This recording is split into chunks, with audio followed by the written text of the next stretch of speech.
The roar of the jet engines filled the dimly lit aircraft hangar as Captain James Carter secured his helmet. The year was 2027, and the world was on the brink of war. The United States had been drawn into a conflict that no one had foreseen, a war fought not only on battlefields but also in cyberspace and the skies. James was one of the best fighter pilots in the U.S. Air Force, with years of experience under his belt. But this mission was different.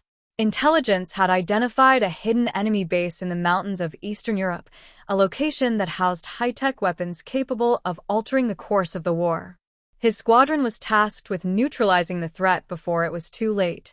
As he walked toward his F-35 fighter jet, his mind drifted to his family, his wife, Sarah, and their 5-year-old daughter, Emily. He had promised Emily he would return home safely, but deep down, he knew that war did not make such guarantees. "Stay focused, Carter," his wingman, Lieutenant Marcus Reed, said, patting him on the shoulder. "We've got a job to do." With a firm nod, James climbed into the cockpit. The aircraft's controls felt familiar, almost like an extension of himself.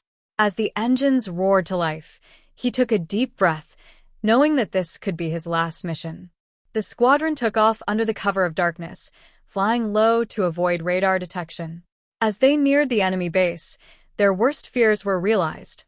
Advanced missile systems locked onto them. A chilling voice came over the radio. "Enemy lock-on. Incoming." James maneuvered his jet with precision, dodging the first missile. But the sky erupted with fire as another jet from their squadron was hit. "Mayday! Mayday! We've lost Cooper," someone shouted over the radio. Gritting his teeth, James focused on the mission. "Stay in formation. We have to take out that control tower." Marcus and the remaining pilots covered him as he pushed forward. The enemy fighters scrambled to intercept them, filling the sky with tracer rounds. Dodging and weaving through the chaos, James locked onto the control tower and launched his missiles. A blinding explosion engulfed the structure, sending shockwaves through the air. "Direct hit. Target neutralized," Marcus confirmed. But victory was short-lived. More enemy jets emerged, and one managed to clip James's wing. The F-35 spiraled out of control. Warnings blared inside the cockpit, and James knew he had to eject. With one last look at his controls, he pulled the eject handle. The canopy blasted off, and he was launched into the freezing night sky. His parachute deployed just in time, but the enemy was still out there. Hanging in the air, he saw his squadron retreating, forced to leave him behind.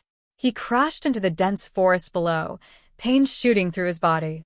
His radio was broken. He was alone, deep in enemy territory, with no way to call for help. Determined to survive, James began moving through the woods, keeping low. Hours passed, and he finally spotted a small village in the distance. He needed shelter and a way to contact his team.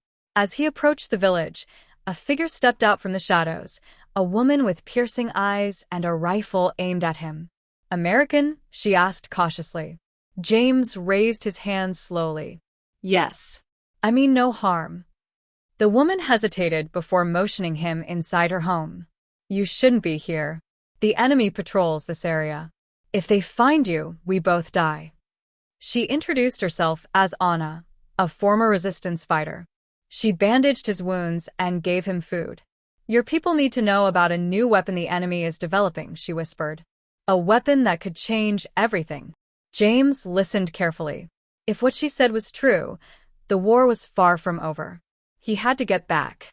The next night, under the cover of darkness, Anna led him to an old truck.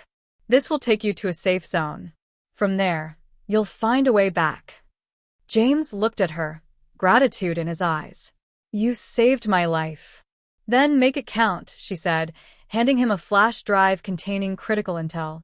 With a final nod, James climbed into the truck and disappeared into the night, carrying with him not only the hope of his survival, but the fate of the war itself.